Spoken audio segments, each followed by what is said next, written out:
Welcome to the weekly movie rundown.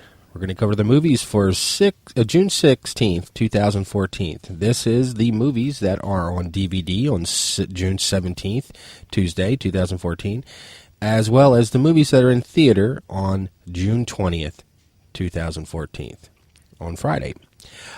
First up, we'll have to talk about, well...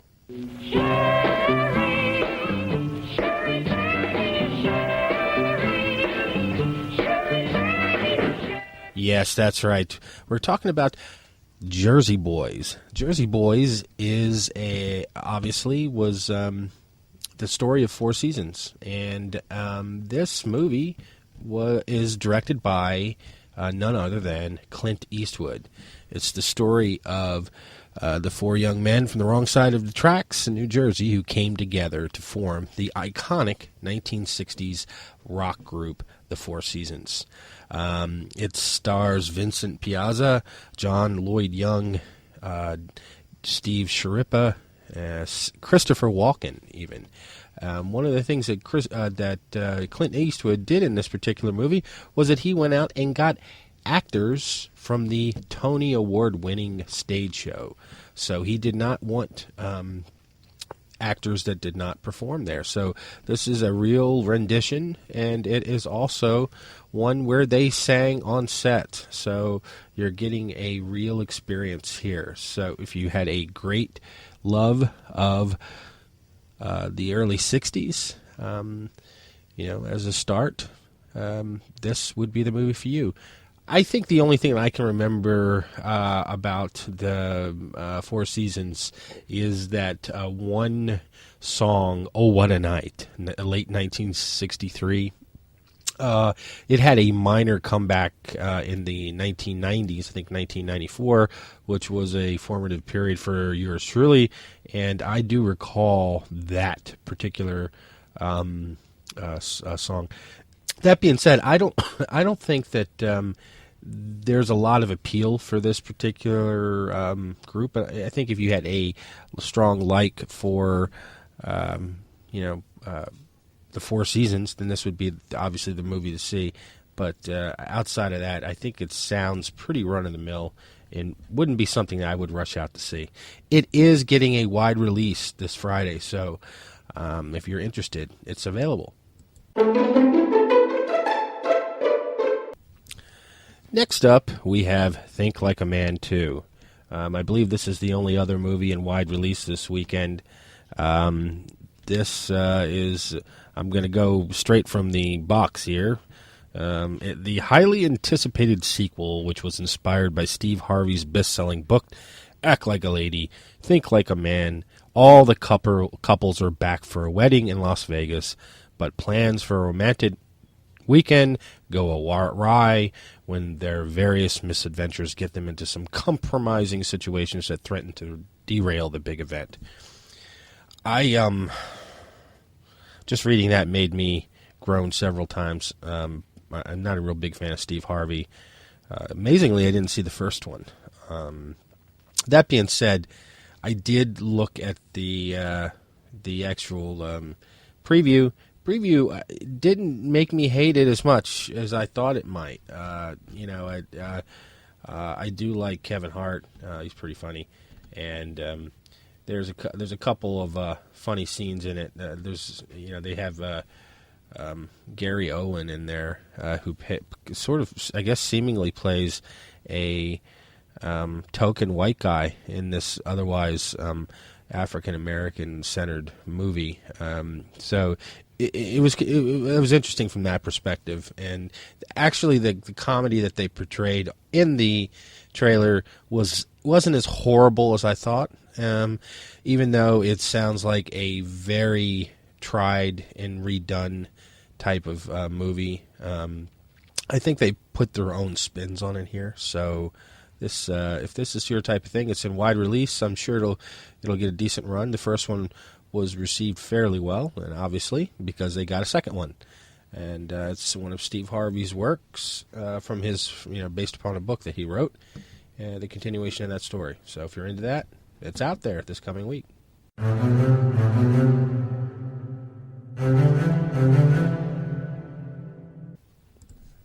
Okay, the next two movies are probably movies that you're not going to be able to find very readily. They're going to have very limited releases.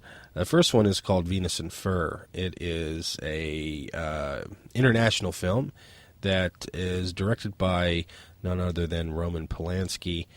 It's in French, and we'll put aside any misgivings you might have for Roman Polanski, including myself at this point, and just judge the movie on its own merit. Basically, this movie is about an actress attempting to convince a director how she's perfect for a role in his upcoming production. That's a very simple way of putting it. But what it's really about is the director is looking for somebody that can basically act correctly for the part of a woman who dominates a man in a virtually slavish way. And I think the transformation that takes place in the story is that she starts to take on the role, and the whole movie surrounds this audition, and I think it becomes more and more twisted along those lines, where movie and setting seem to blend together. I just got the vibe that it did a very good job of blending those two things together, and I think it was well received. I think this also has won some awards at various venues where that they show these movies. I think it was shown in November, but it is in France, so you're going to have to read. It's another one of those reading movies, but even for that, I think a lot of the sexuality, etc., that is intended in this movie will come through quite nicely. And so we may not get to see it in theaters, but this will be one to watch for in the forthcoming DVD arena, which should nonetheless follow rather quickly.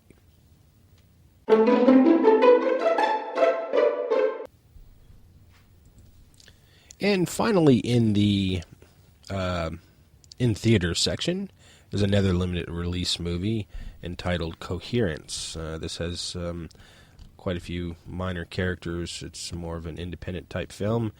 It's going to have a limited release. The synopsis is: on the night of an astronomical anomaly, 8 friends at a dinner party experience a troubling change of reality-bending events, part cerebral sci-fi and part relationship drama. Coherence is a tightly focused, intimately shot film that quickly ratchets up with tension and mystery. I got that sense from the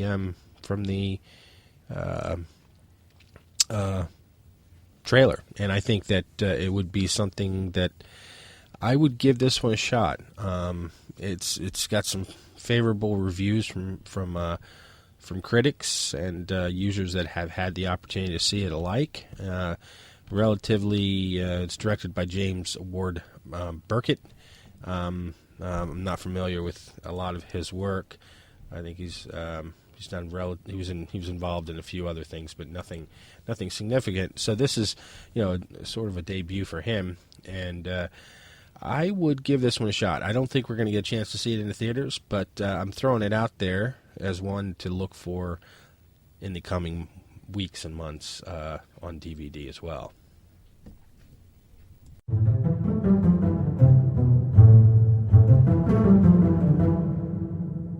Okay, now we go into the DVDs that's coming out on June 16th, Tuesday. The first one I'm going to talk about is what I think is probably the cream of the crop of this group, is the Lego Movie.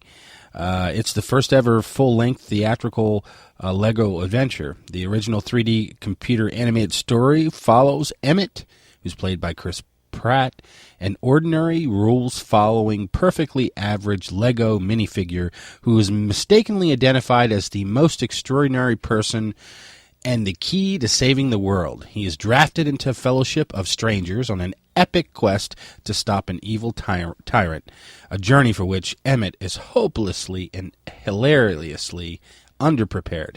Now, this sounds like just like, a million other stories, but for some reason, looking at the trailer just brings out a lot of humor that you can only really convey through the Lego pieces themselves. Everybody I think in the entire world can identify with Legos.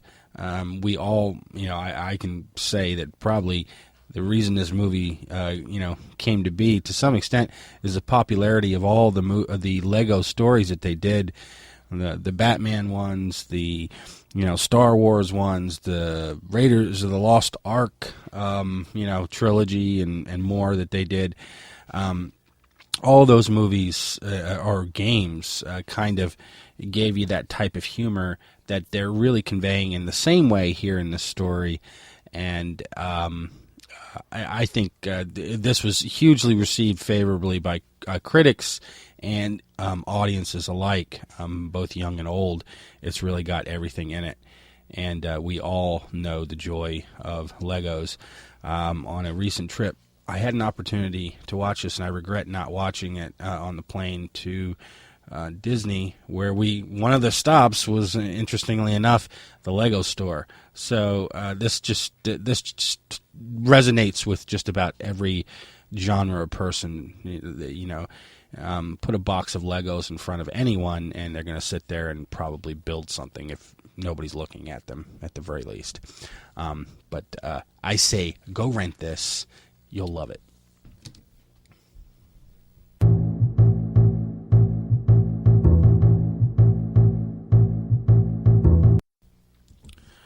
Okay, next is the Grand Budapest Hotel, which recounts the adventures of Gustav H., a legendary concierge at a famous European hotel between the wars, and the wars would be World War I and World War II, and Zero Mustafa, the lobby boy who becomes his most trusted friend.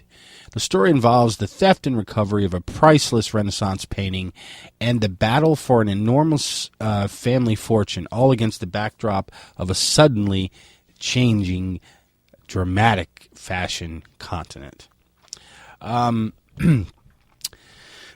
This has an amazing cast in it.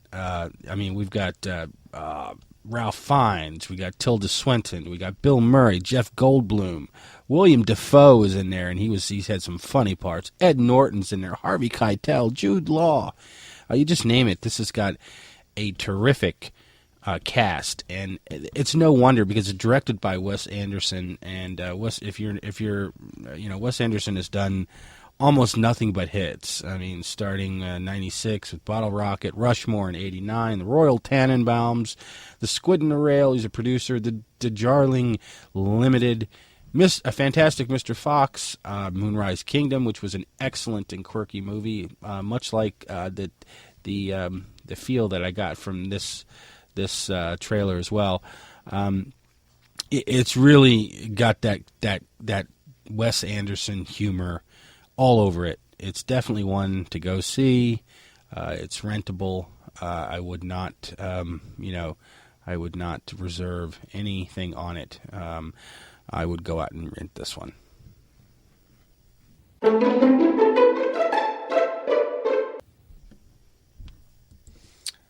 Okay, next is what I'd call an unassuming title, Joe. It's directed by David Gordon Green. It's about an ex-con who's the unlikeliest of role models, meeting a 15-year-old boy, and he's faced with the choice of redemption or ruin. Now, Joe is played by